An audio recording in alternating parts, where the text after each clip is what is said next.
Okay, sa mapagpalang araw po sa ating lahat. Ang kabutihan ng Diyos ay patuloy nating nararanasan sa lahat ng pagkakataon. Napakabiyaya po ng Diyos sa mga tulad natin sapagkat tayo mayroon pang laya na mag-aral ng kanyang salita at yung salita niya may kapangyarihan para baguhin ang ating buhay, yung ating pananaw, yung ating perspectives. Patuloy na itinuturo ito ng salita ng Diyos. Kaya sa buhay natin napakahalaga na lubos tayong mag-aral ng kanyang mga salita. At sa oras na ito, gusto ko mag-share sa inyo na isang 4 o 5 bagay sa buhay ni David hango dito sa Aklat ng Awit 3 hanggang 8 na ganito ang sinasabi: O kay Yahweh, napakarami kong kaaway na sa akin ay kumakalaban at lagi nila akong pinag-uusapan, ako raw ay hindi mo tutulungan. Ngunit ikaw, Yahweh, ang aking sanggalang, binibigyan mo ako ng tagumpay at karangalan.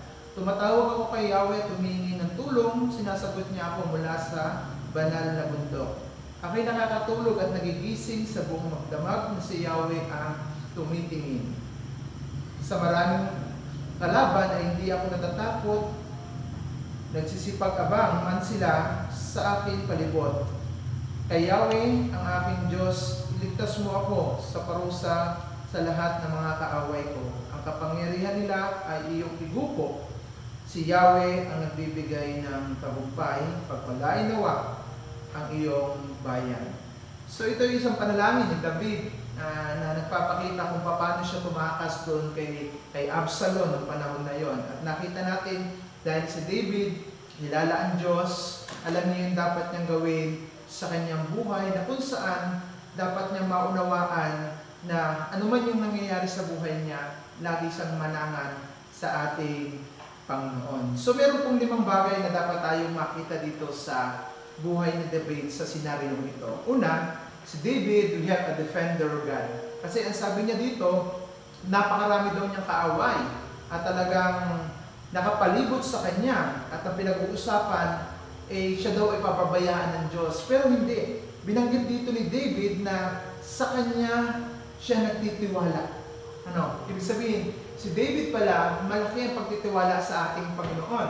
Dahil ipinakita niya dito na, O Yahweh, sa iyo lang ako tatawag at ikaw yung laging tutulong sa akin. Sa iyo ako humingi ng tulong at dumidinig ka naman at sumasagot ka buhat doon sa bundok na banal. Kaya napakahalaga yung pagiging defender ng God sa buhay ni David. Pangalawa, si David, they keeping the promise of the Lord. Siya lagi pinangahawakan ang Panginoon sa buhay niya at napakahalaga nito na panghawakan yung pangako na kung saan mapapakita sa buhay niya na kung saan yung pangako ng Diyos dapat panghawakan sa lahat na pagkakataon.